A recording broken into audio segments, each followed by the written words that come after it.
Welcome to another episode of the RAG podcast. And for those of you who don't know, the RAG stands for Recruitment Agency Growth. Since early 2019, I've been interviewing the most successful and innovative recruitment owners to learn how they rose to the top of their game. In season 7, I'm going to be having raw, authentic, and insightful conversations with agency owners, entrepreneurs, leaders, people across the industry. And I want to be learning about their ambitions, what's happening behind the scenes in their agencies today, and their plans to navigate difficult market conditions. I'll be bringing you the latest and greatest recruitment stories every single week on Wednesdays at noon across multiple platforms. Stay tuned. Welcome back to another episode of the RAG podcast. On this week's show, I'm joined by Kyle Grainger, the founder of our newest sponsor and 6-month-old recruitment company called Untapped. The reason I brought Kyle on the show so early is, one, I like the fact that we can have these raw conversations with people in the first 6 months to give any new or aspiring recruitment owners the opportunity to find out what it's really like. But also because I 100% believe in what these guys are doing. So Untapped is a very special recruitment business that focuses on finding untapped talent in low-cost international regions for UK, US, Australian, and Middle Eastern organizations. A big part of what he's doing is finding recruiters, or what we'd call resources or recruitment assistants, for UK, US, Dubai, Middle East, and Australian agencies, and placing people from the Philippines, from South Africa, from other countries around the world where these guys have got like 5, 6, 7 years experience, but they're coming in at 50 to 70% cheaper than hiring someone in your location locally.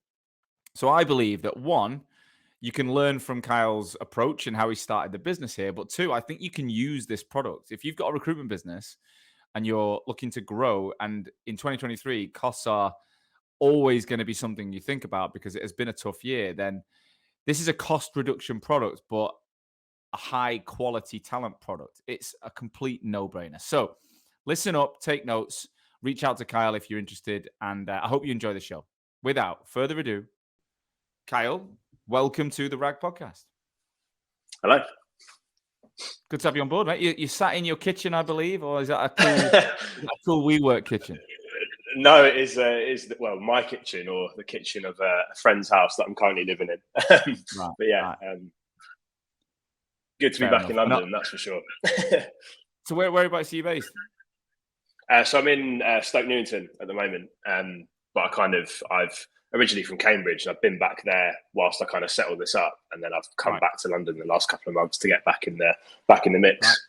Back in the big smoke. Well, Kyle, thanks for giving us so much of your time so early on in your business journey. I've given a brief introduction there to you and Untapped, but I can never do it justice, right? So do me a favor, give us the bird's eye view, the elevator pitch of what Untapped is and what you do. So Untapped, I guess, is an agency of sorts, but essentially it's a platform for providing UK, US, Australian, and Middle Eastern businesses with access to elite offshore talent in areas where they can kind of benefit from the talent arbitrage. So essentially, if you're a UK business and you're looking to, boost productivity or save on cost, when hiring, we can find you elite level hires in the Philippines or Cape Town. And we're looking at kind of Latin America and growing out other areas as well. So essentially, we can find talent for remote roles in areas where you can benefit from the fact that the market's less expensive. Amazing. And you are our newest sponsor, so welcome. You've, I'm not just saying this. I only partner with people that I believe in, right? So I love the guys at Recruit Hub. Like, I love what they're doing. I think it's incredible. I've always loved Vincere. There's an episode with Vincere next week actually that. Pretty hard hitting episode because they've had a tough time in terms of reputation, but they've been loyal to me and I'm loyal to them. And you guys, when I heard about this product, I was sold straight away because we're living and breathing it at Hoxo.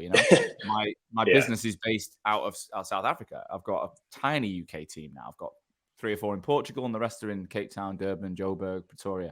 So I've firsthand experienced the success and the benefits of having, really high quality people in a lower cost location. Like, it's just, especially with the way the world went post pandemic, and we'll get into this.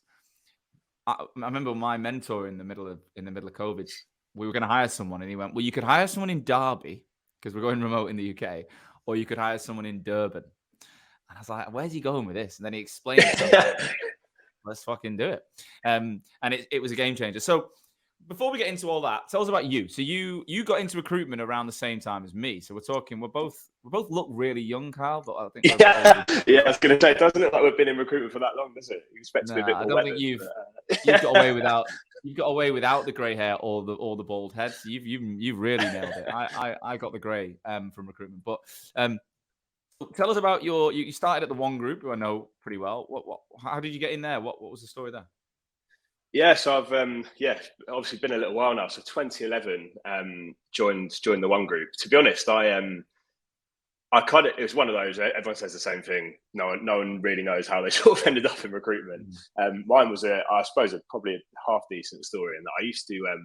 I suppose I've always had like a little entrepreneurial spirit and wanted to sort of work for myself even from really young. So I set up a business on the punts in Cambridge. So essentially selling punting tours on the streets to tourists that I could then go and take out on the river in Cambridge to show them the sights and all of that stuff.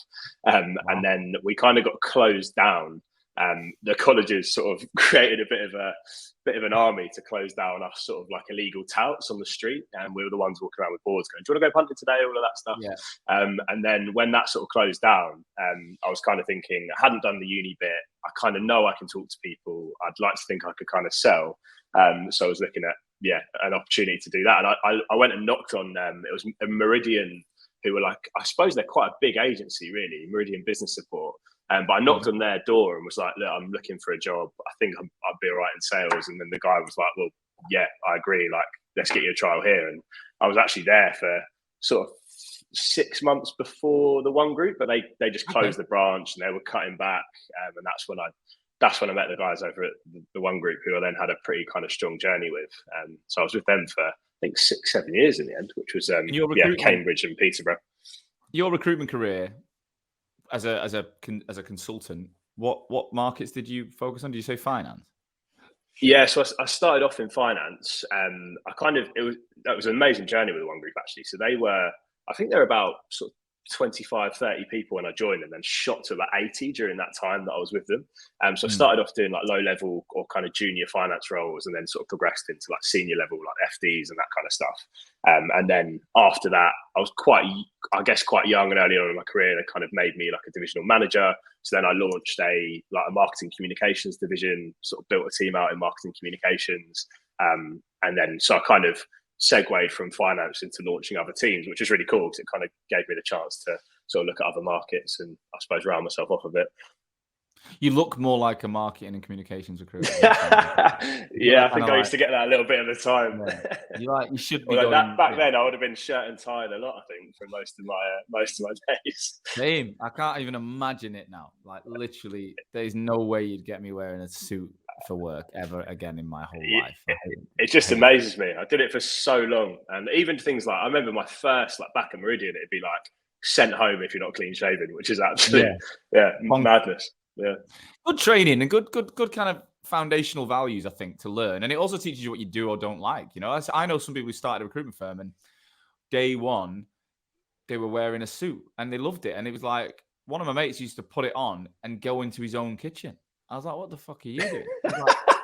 What are you up to? He's like, "It makes me feel good. It makes me feel like I'm working." I was like, I was the complete opposite, complete opposite. And there's no right or wrong answer to that. It's just whatever we like. So you were in contingent, like agency recruitment for how long before you then looked at the kind of in-house embedded space? So I guess it would have been probably about 10 years, really. So I kind of went from, when I left the One Group was when I sort of moved to London. Just decided that I wanted sort of bigger, better things than Cambridge was feeling a little bit small town. So that's when I joined the consultancy group, who again were like really fast growth, I suppose, traditional kind of finance specialist. So they do like finance and change, but so I was in that for a while. Oh yeah, suit was very much back on. It was a strange one, actually, because I kind of moved into this sort of non-billing sort of divisional manager role, and then back in there it was like starting again, just kind of right back on the tools, back on the phone, suit on. But I absolutely loved it, to be fair. Like, it was it's one of those things, like a lot of people talk about anyone who's kind of left like a traditional agency kind of go, "Oh, found it tough," whatever. I absolutely loved it. like honestly, like enjoyed it so much. I had such a great time in all the agencies I worked for. Yeah, well, that's what it should be like. I think there's just something magical about our industry that people don't understand. But like, you're going into companies that are just on a trajectory of growth that are just most other businesses aren't. Like they're so fluid, they're so entrepreneurial. There's days you hate it. I mean, I had days I literally hated it. But if I look back, I've got such amazing memories of my time in recruitment agency, especially in London when, again, I was like the seventh or eighth person in a business that got to 50 odd. And the opportunities we got access to, you don't get in traditional businesses. No chance. So when did Well, you know you yeah, wanted to? How did you flip into? Because you joined Canada, and that's Louis Cross, who I know, and that's why we know each other. But what was the yeah. story there? What made you flip into more of a embedded model? Yeah, so I suppose I had reached the point where I knew I wanted to set something up myself. Mm. I wasn't massively motivated by setting up another recruitment business unless I could think of something that was really different or going to really change the market or really Sounds like me. change how people perceived it. Yeah, so it's kind of like I knew I wanted to do that. I knew I wanted to do something a bit different. I did set up my own sort of small thing coming out of COVID, but it was very much like I had a lot of connections in finance. I'd left my role thinking, right, I'm going to set something up. And then sort of COVID struck, and it was like probably not the best time to launch a growth business.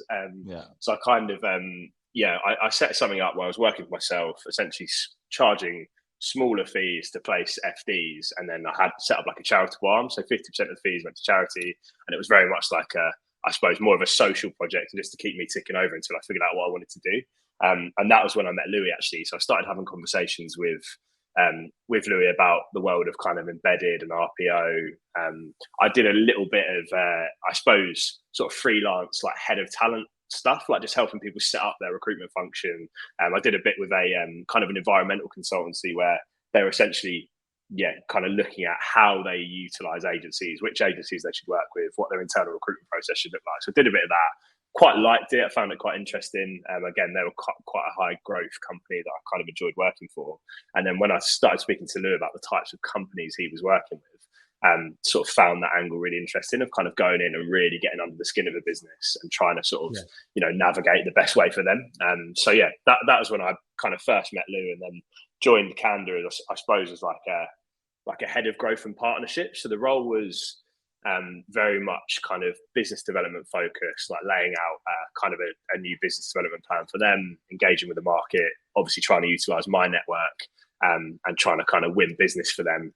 But also got myself involved, like, again, a small business, but growing quite quickly at the time. So I kind of got the chance to still do some actual recruitment. I did a couple of like exec cert projects and that kind of stuff. So I placed like an FD at my tutor and one of the cool like ed techs they were working with, like still dipping my toe back in the actual finding people bit. So it was good because it kind of gave me the chance to do everything I wanted to do whilst I thought about kind of what the next steps were, I guess.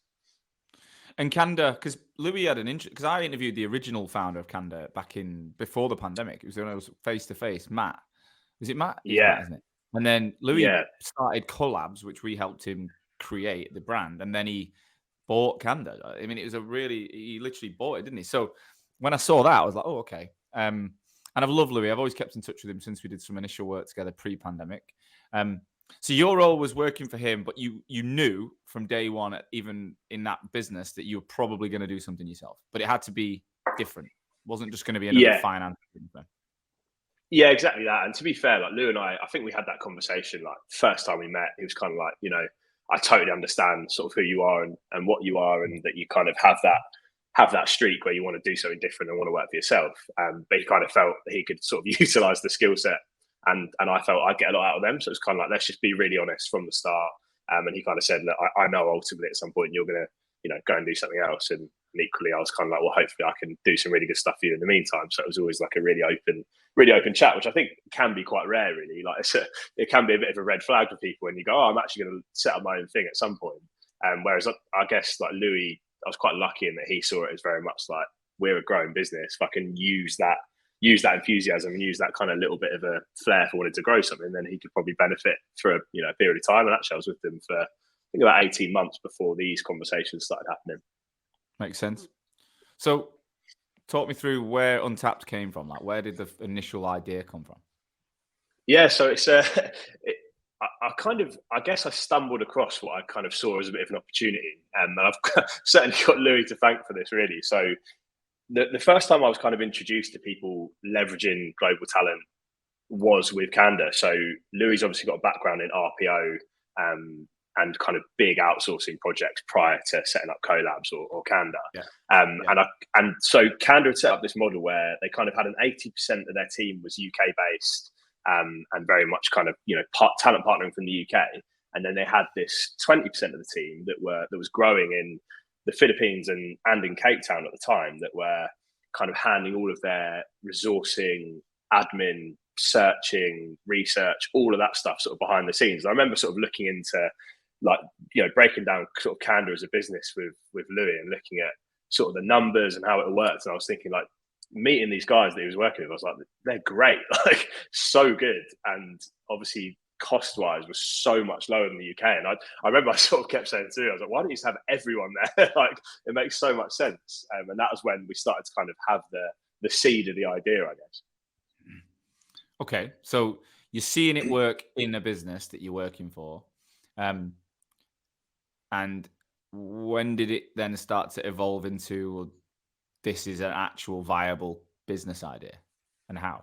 Yeah, so I think it was actually during the sort of downturn when it all started to fall off a cliff again. Being totally honest, I was probably starting to sweat a little bit about my own role. I was probably kind of like, we'd had that open, honest conversation about we want to do something else. I was probably a reasonably expensive hire for Canada. Yeah. So I was starting to think, you know, ultimately where the business are going, do they need to carry my role? Like, Louis is a perfectly capable salesperson and kind of lives and breathes that business. And then also we were obviously naturally sort of slightly downsizing, and that meant downsizing the function at the time in the Philippines. And we had some great people working for us. So I kind of had the idea of, I sort of pitched it to Louis with his blessing to say, can I try and place the people that you're kind of letting go? Because I'd worked with the teams in the Philippines, and like they were great, like so good. I was working in a market where I was talking to lots of people that needed support in the talent space. I had this kind of team of people that I knew were great. I'd worked with them, seen how they work, seen their work ethic, seen their loyalty, and kind of said to Louis, like, can I try and go and place those people? And he was like, yeah, you know, sounds like a great idea. Obviously, he felt a bit of kind of, I suppose, social responsibility to try and look after them as well. And that was when I started talking to Francis, who led that team, who's kind of now my business partner. So when we started getting to the point where we were placing those people into UK companies, that was when we kind of had this light bulb moment of, there's a business here for sure. Like we're doing this now essentially kind of on a social basis. And then obviously with Louis' blessing, I then approached Francis and said, like, how can we take this to market as its own business offering? And that's when we kind of actually set it up. And the name, where did you come? I mean, I love the name and it's so relevant, but where did that come from? To be honest, it was just one of those where we were almost talking about it like, oh, we need to get into like these untapped marketplaces. It was like, well, there's your name, sort of thing. It just clicked like within literally a couple of days, just chatting about it. It was like, what are we doing? We're trying to find the best people in marketplaces that people aren't using. And we're like, yeah, Untapped. And it was like, yeah, Untapped. It just worked. And then, yeah, to be honest, I was quite lucky in that obviously had those conversations with Louis. He then kind of not only gave me his blessing, but to be honest, it's been like a bit of a mentor, has really sort of supported me through the setting up the business. So I kind of I knew that was the only bit I had to cover really, because I had the sort of infrastructure, had the delivery team. I now had the opportunity to kind of test the business model like under the umbrella of Canada, sort of behind the scenes, sort of stealth mode, to see whether it all worked. And then Louis gave me access to his marketing team, gave me access to sort of brand library, and has really sort of helped me out with actually setting up the business and getting it off the ground, which has been kind of essential really. So tell us now then, what is the proposition? How would you explain it? So, and what markets? Obviously recruitment agencies are one of your markets, which is why, you know, I'm so passionate about it, and we're going to work together and we get you on the show. How would you describe exactly what the business does? So I suppose what I did during that period was, as I said, when we were kind of placing those people, is it gave us an opportunity to sort of test the model and work out how best we can sell this as a product to the UK. And one thing that we said very early on is that we have to be able to evidence that we are getting the absolute best people in those markets, because the whole business falls down if you hire somebody overseas and it's a bit broken and they're doing damage to your brand and it doesn't quite work or you can't manage them. So it was kind of like, how can we set something up where we know we're identifying the absolute best, like top 1% in the market. So essentially what we did is set up a kind of a full interview function to even enter our database. So how we did that is we have a testing facility. We have a kind of an interview process that happens before people even make our database.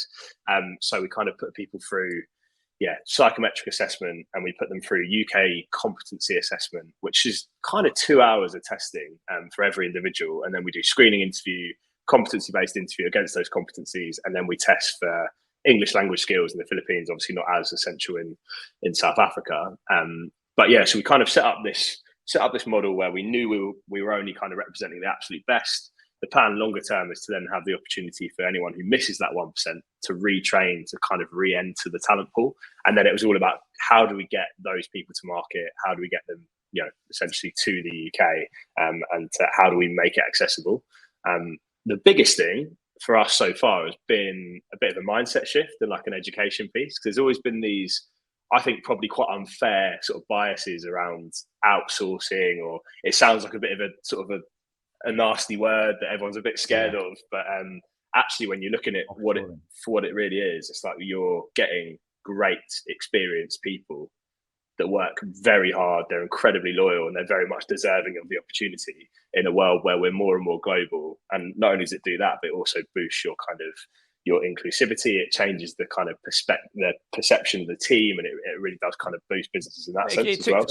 It ticks all boxes. Obviously, there's an element that it'll affect UK-based jobs, if that is the only downside. But that is the way the world's going anyway. It's an inclusive digital world. What I'm going to try and act like, because look, I'm converted, right? You don't have to convert me because I'm doing it, but I'm going to try and act like the recruitment client. So before I do, why are you working with recruitment clients? What roles will you cover? Like, give us the different markets and type of people you recruit, because at the moment it sounds like you do anything internationally. Yeah, so I think important to say that the team that we originally set out to place were all talent acquisition specialists. So they're all either internal talent or essentially recruitment or resourcing. So we initially attacked that market. So it was all talent acquisition. We were going after essentially anyone who had an in-house team that needed additional support or needed extra role sourcing, they could kind of pass some stuff over to. And that's where it started happening. And then I guess through my own network and my own knowledge of recruitment agencies, we started to move into the space where we started to get inbound of people saying like, we're a specialist finance agency, for example, and we're looking at building a resourcing team, expensive in the UK at a time when we're kind of not looking to build a load of cost into the business, which was then when we started to say, well, we know there are some huge recruitment businesses that have been working out of the Philippines for a very long time. For example, like Corn Ferry, who probably isn't necessarily publicized, but we've got a huge team of people working out of the Philippines sourcing. Yeah. So we knew we could access that kind of recruitment assistant, resourcing type person, and that was when we started working with agencies. And then since then, to be honest, it's become the biggest part of our market. Like, we're doing more and more with agencies, and to be honest, that works for me, because every agency I kind of sit down and speak to, I get it, so I can kind of I can really I can see the problem, I can give them the solution. It kind of works really well. So the beauty of, I think it's the thing I fell in love with when I launched Hoxo. I'd put myself as one of the top recruiters in the market in insurance space at the time, but I'd never worked in insurance in my life, so there was only a surface level knowledge that I had. I mean, I had deep knowledge of people and why they were good, and I could navigate the movement of people really well. But when I started working with recruiters as a client base, it was extra. I loved it because, like you say, I sit in front of anyone and my brain's just in the background, just downloading what they're saying, and I can visualize everything. It's not like I'm trying to work out, what do you mean by that? Like, everything makes fucking crystal clear sense. And again, there's other markets that are sometimes more lucrative, and everyone always says to me, "Why the hell are you focusing on recruitment? Why don't you just go and do it for anyone?" I'm like, I love it. I genuinely love it. Like Yeah, part of it is I enjoy it. I like the people. I've got some of my best mates, I'd say, are my clients. Like I love it. But that being said, yeah. you don't Not only I, you don't only do recruiters, or do you? Like you are going to do growth into sales and marketing or different yeah. So, chat. so we are branching out. There's definitely we again through kind of speaking to the market. We got a lot of need for I guess like SDR type roles. So predominantly like email based marketing, content creation, all of that stuff. And then there's a real kind of talent pool of salespeople and marketing people in the Philippines, especially, and also, yeah, I mean, in Cape Town and South Africa as well, we can get some great people in the kind of the sales space. So we also work in, I suppose, in industry, and we work with, fast growing tech companies. We work with various sort of founders. We have done some work with, I suppose, bigger companies that are kind of looking to add a bit of additional resource into certain teams. So I suppose it can be quite sort of far reaching.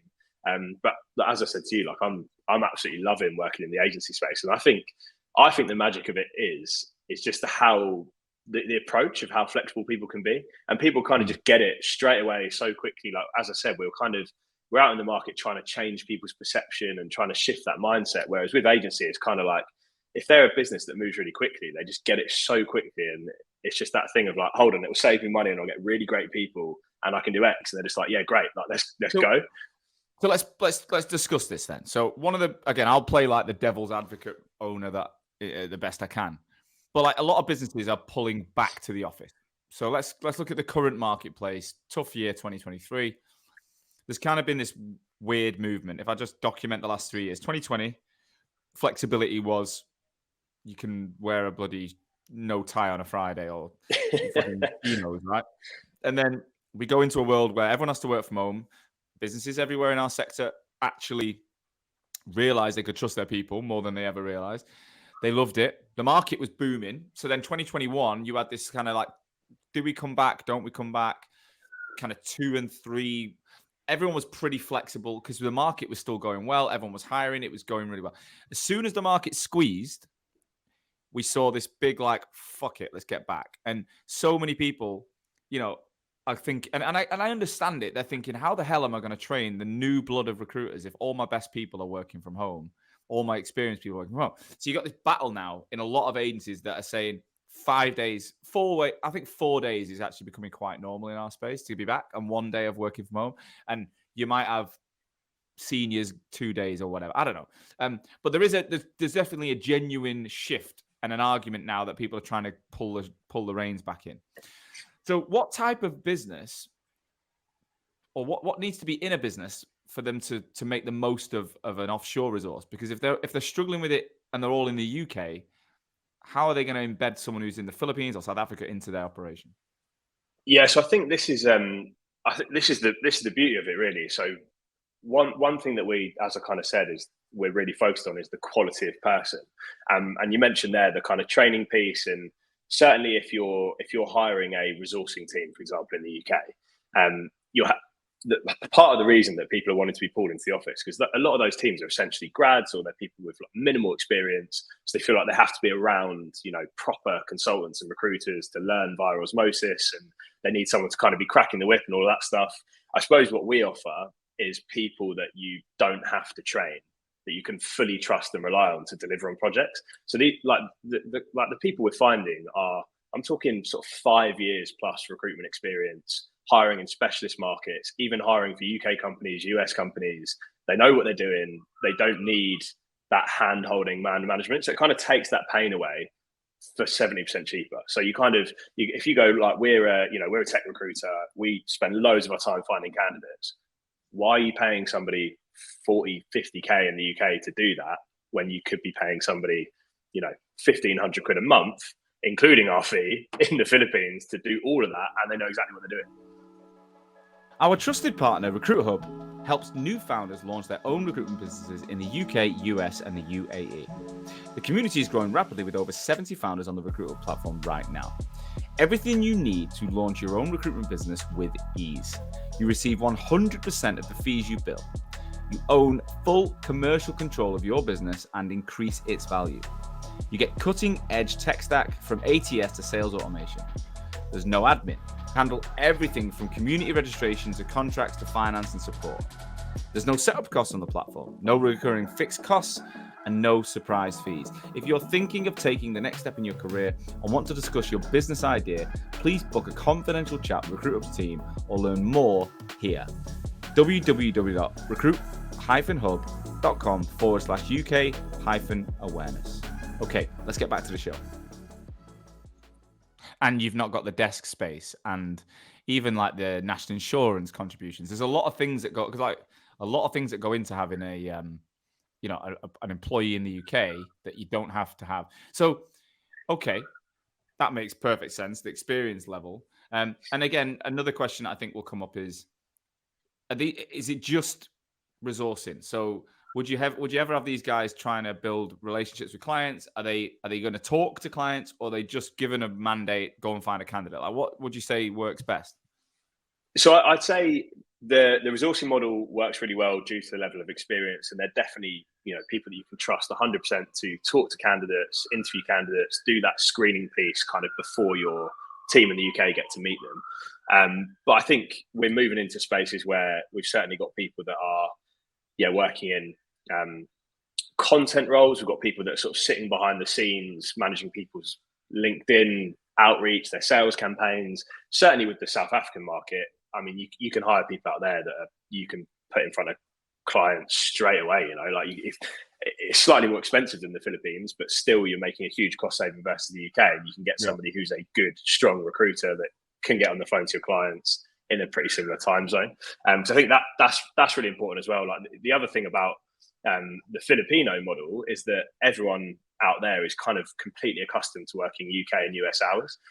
For them, it's a huge benefit because it means they get the flexibility to work from home rather than doing a 2-hour commute into Manila or wherever it is to work in a job that they're earning a lot less at. So they're kind of desperate for the opportunity through the night or whatever it means for them. Exactly, yeah. So like my business partner Francis, I think he kind of runs his like local water company during the day, he runs a car rental business, and then he works for us in the evenings. Like his work ethic is based in Manila, is he? Yeah, so he's based in Manila. So we've got a small team out there. We've got 2 that kind of report into Francis. So that gives us a huge advantage. How is it running then? You're the BD guy, and then when you sign a project, Francis takes over with his team and finds the talent effectively. Yeah, essentially. So I do the business development, go and kind of win the business, get that signed and sealed.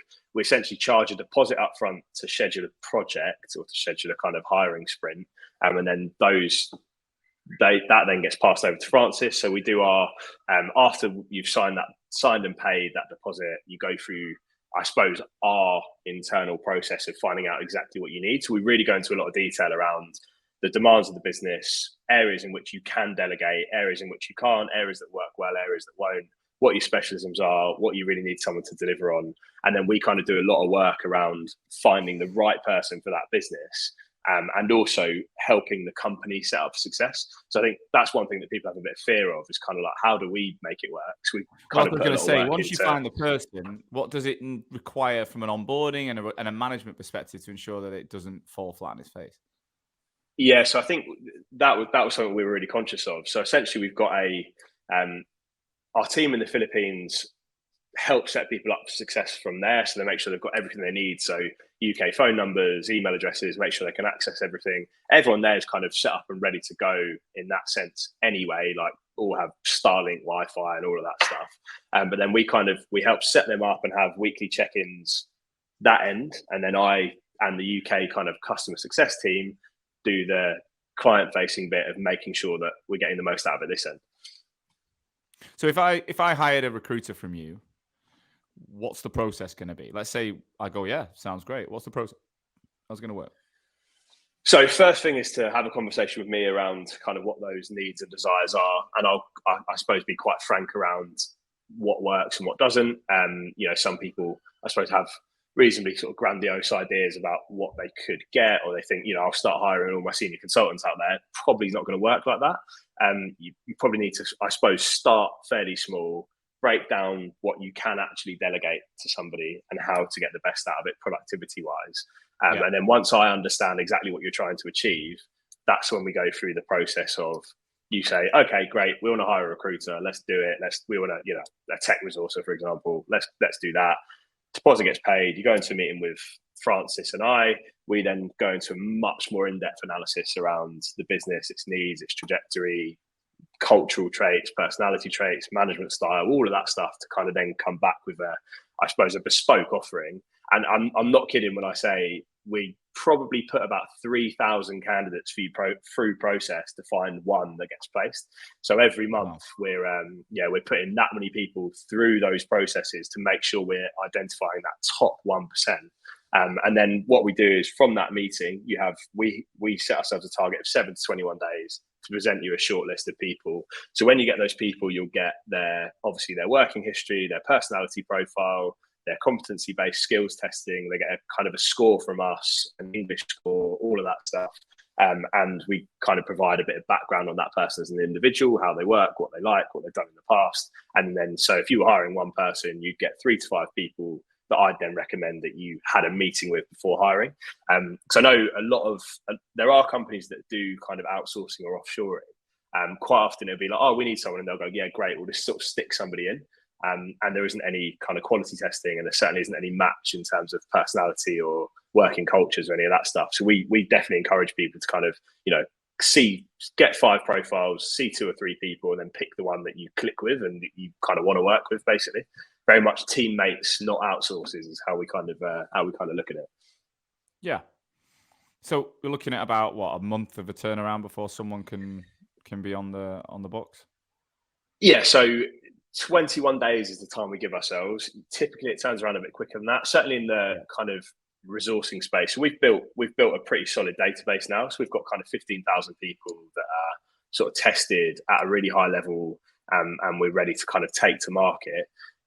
So in the most part, if like, for example, we're working with somebody who actually was somebody that listened to you talking about us, I think, at the moment, and we've kind of 3 days turned around a shortlist for him, and he's kind of happy to kick on with those people. So it can be a lot quicker than that. And when it comes to interview processes, do you support the client in how to conduct that? Because it might be, they've probably done Zoom interviews over the last few years for sure, but it will be a bit different than standard. Yeah, for sure. So we do kind of a bit of work front end with the client to make sure that they kind of understand how to get the best out of the interview process, and how to kind of ask the right questions and work out what the management style needs to be to get the best out of that individual. But we provide a bit of a playbook for that, and then sort of support the first 90 days of them onboarding that person. Typically what we find is people start with, so you can start interim, right? So you can kind of go, we'll hire somebody on a 3-month basis and sort of see how it goes. That's our minimum length. And then from there, people tend to either essentially pay a perm conversion fee and take that person perm, or they'll kind of go, right, we can do a 6-month or a 12-month on an interim basis, depending on kind of what the needs of that company are. So we're essentially giving people the chance to try before you buy, because we know how good it is. So it's kind of like one of those when people usually hire one, they go, okay, maybe another, maybe we'll take a couple of perm. What are the logistical things that people need to consider then? If they're hiring internationally and they've not done it, what do they have to think about from a compliance, tax, legal, that kind of stuff? So, I mean, very happy to say that there's very little to think about.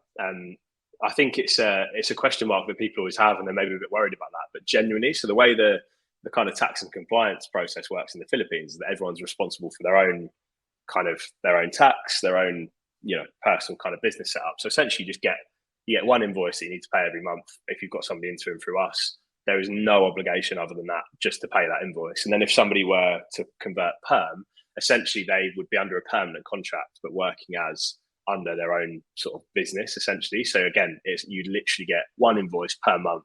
That's that person paid. And there's nothing kind of deeper than that in terms of tax or legislation. It's a little bit different in South Africa, and we have a partnership with teams who are kind of employer records who can do that bit for you as well, and so we can kind of take the pain out of all of that. But in the most part, I mean, it's pretty seamless and nothing to stress about, for sure. We obviously started our South African journey before working with you, and we did the employer of record thing, and then we've actually got a South African business now. But I can confidently say that recently we've been looking at candidates from you that have been incredible for our South African business. So like the standard that you're bringing is is as good, if not better, than what we were getting on our own. So, I'm really impressed with that. In terms of genuine cost, I think people in the back of their mind, recruitment owners now, are thinking, all right, this sounds good. I'd be surprised if anyone's going, unless they're a complete grad model, then that's fine. But if you're going down the route of you want some maturity in your business, you've already got flexibility, why wouldn't you consider this? Especially if you've got business coming through and you need it delivered. What genuinely does a salary of an experienced person in those locations cost? What do they like? How does it work to you? Yeah, so I think essentially, like, the cost for the Philippines is, I would say, on average about 70% cheaper than the UK. So, like, for example, part of our mission is that we're trying to uplift kind of lives and have a bit of an impact, a positive impact on, I suppose, culture and economy in the areas we're working in. So in the kind of untapped regions, we're trying to elevate salaries. We're trying to encourage kind of taking those people to market. So to give you a bit of a steer, if you're hiring a recruitment assistant in the Philippines or a resourcer in the Philippines, we charge obviously a monthly margin if you take somebody interim. So with a 30% uplift on their current salary, with our margin, you're looking at about 1,500 to 2K a month for a top level experienced resourcing assistant. Obviously, then in Cape Town, you're probably looking at an additional sort of 30%, but you're still going to make like a minimum 50% saving versus the UK market, I would say. And I don't know what your experience is, but I think once kind of all considered, it probably is about 50%. Would you say? Yeah, I'd probably say more like 40 in South Africa when you account for it. But we're doing it differently. We've actually built everything out there and got resources and stuff. But look, there's no doubt that we're paying people more than they're getting locally, but we're paying less than we were paying the UK, and that's why we've done it. Right? I'm not proud. I'm open enough to say that. Like, if the talent wasn't good, I'd have scrapped it years ago. Right?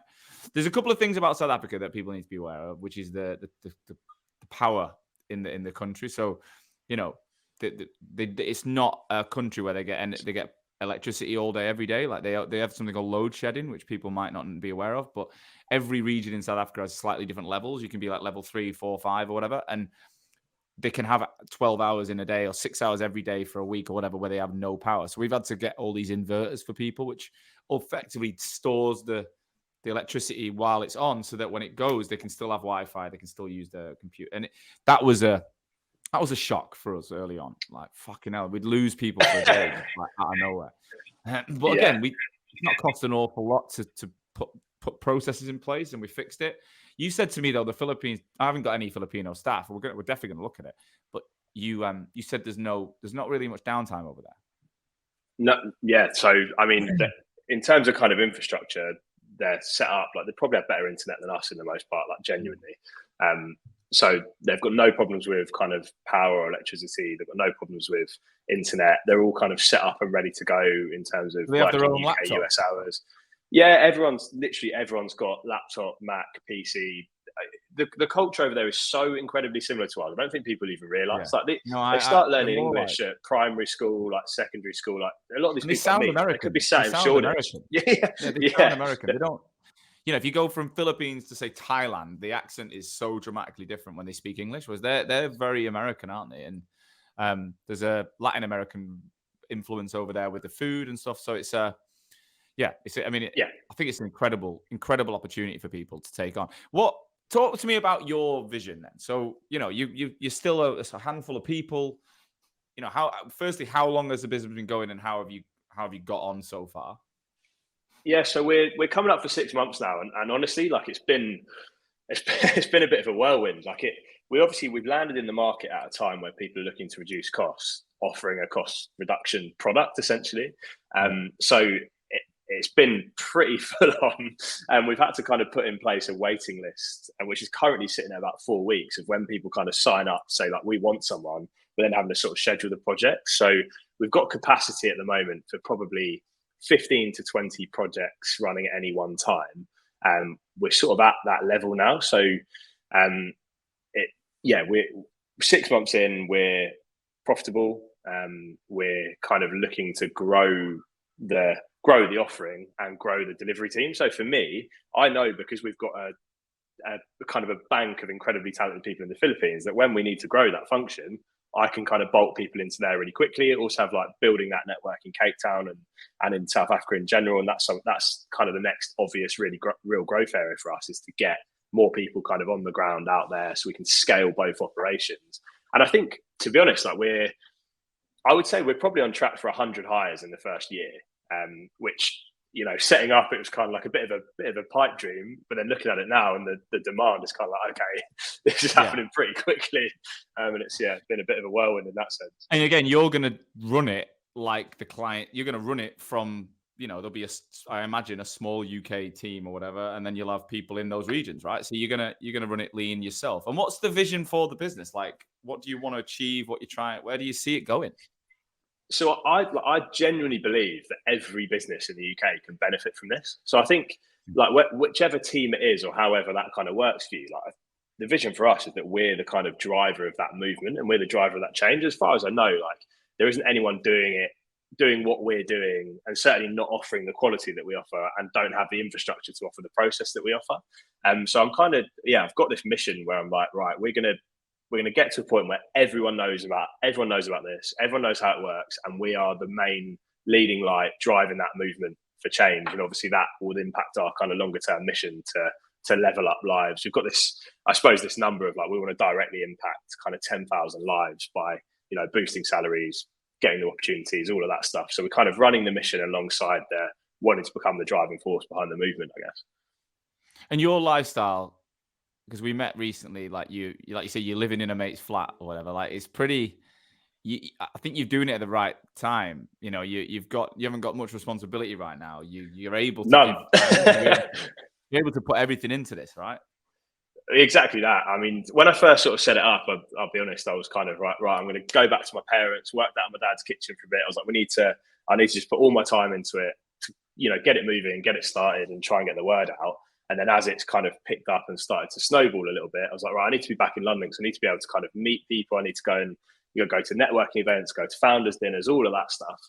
But yeah, like you say, like, lifestyle wise, I don't have any commitments or responsibilities other than, you know, just sort of wanting to get this out there, really. So it's kind of just, it's become very much my world. But I do think, you know, I'm not envious of you right now. What's the word? I remember those feelings, if you like. Like, I'm literally, any day now, my little baby will come. I've got my house, my 2 stepkids, my 2 dogs, my wife. I'm literally like, we bought a house 200 meters from the school. The kids are going to go. Like, my life's pretty rock solid in one place now, which, again, if we're leaning into the kind of narrative of the business, like me being in Sheffield, it's incredible, right? Because I'm able to earn an international wage or a London-based wage, I'm not in a low-cost international location, but compare house prices here to London. What I've got is incredible for what I would pay. I mean, I couldn't probably get a 2-bedroom flat in most areas of London from what I've got, 4-bedroom detached with my own football pitch and all these things I've got. Like, I love the post-COVID world personally. It's so, it's given so much fluidity, so much flexibility. But I also think if I was going to start something brand new now with everything that I've got in my life, it would be more challenging. Like, I remember when I started Hoxo, I did have a girlfriend, we weren't engaged at the time, my ex. I just bought a house in Crystal Palace. But I didn't, it was literally like, I had a mortgage to worry about, but I also had saved money, and I thought, well, fucking hell, I can always get a job. Like, I'll always go and get another recruitment job. So at that age, I was 30 years old. I know you're like 32 or whatever. Like, it's such a good time. Yeah. Like, you've learned on other people. You've learned for 10 years in your 20s. I'm just buzzing for you, mate. I'm going to live through you. Yeah, to be honest, I kind of did things a little bit the other way around. But I actually bought a house when I was back at the One Group when I was like 21. Yeah. I was living with my girlfriend at the time and all that stuff. But when I basically sold it when I moved to London and was like, you know what, I know I'm going to start my own thing eventually. So I kind of almost stripped back and decided to go sort of anti-establishment in that sense. I thought, I want the freedom. And to be honest, I've always been more motivated by the freedom necessarily than the finances. It's kind of like, I wanted to build somewhere where I could, you know, essentially work from anywhere, live anywhere. Like, I'm sure, you know, my journey with Untapped will take me all over the world, essentially. Like, you know, it's obviously Philippines, South Africa already, but it will take me everywhere as we launch US, Australia, wherever else. So that's the vision longer term, is that we can essentially set up kind of hubs in those spots and then continue to grow it. And I can have the freedom to travel quite freely and have a nice life in the background ultimately. But it makes sense because you can get really good, like, British American recruiters to be like, the lead getters, if you like, in location. And then you've got the offshore model, and you need great people in and it's, if you get an experienced recruiter in any market who's a bit disillusioned, and you're like, well, look, come and work for us and just do business development with an actual purpose, with a mission, we're leveling up lives. You're saving your clients costs. We're increasing the lifestyle of these people. I think that's a mission a lot of people will want to get on board with, and they can work from anywhere. They can tap into their own customers. Look, there's a reason why I'm so passionate about it, because I think I wish I'd started the bloody business myself. Not the first one to say that, I'll be honest. No. Look, I'm really excited for you. I know it's really early. I don't normally interview people at this stage, if I'm honest, because I like to see what they've achieved and try and add a lot of value back to people that are going forward. But I also think it's great to hear someone who's 6 months in, who's living in his mate's house, who's bootstrapping it, but doing it, already seeing profit, already seeing results, and actually trying to do something different. It's not the same. And every single listener to this episode, now and in the future, you can use Untapped. You can benefit from Untapped. It's not just about learning. It's about actually tap into them and trial it. Like I would not have the business I've got now if I'd not gone down the route that we did in 2020, where we started hiring in South Africa.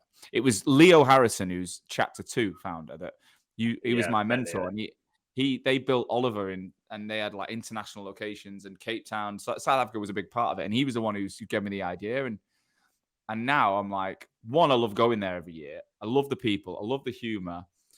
Like the time zone's 2 hours now, and then 1 hour, or it's 2 and 1 depending on time. I forget which one. I think it's 1 hour now, 2 hours in our winter.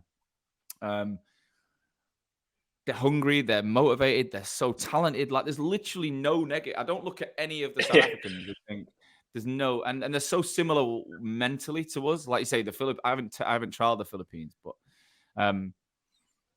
so what's the best way for people to get in touch with you? Is it just a DM on LinkedIn? Is there a website that you want people to go via? Obviously, we're going to create one for this relationship. We haven't even got it yet. So if I have got it by the time this goes live, I'll put it in the show notes. So just check. If I haven't, tell me what do we need to do? So just go to www.tryuntapped.com and that will take you through the kind of process. There's an option there to sort of join waiting list. And there you can sort of fill out a bit of detail. So then it'll be a conversation with me, and sort of off we go, really. Well, mate, thanks so much for your time. As I said, I'm rooting for you. I want to get you back on again in 6 to 12 months time, and let's have an update. See where we get to. I hope people reach out. I think they will. I think it's madness if you don't try this, and keep us informed. Best of luck. Awesome. Nice one.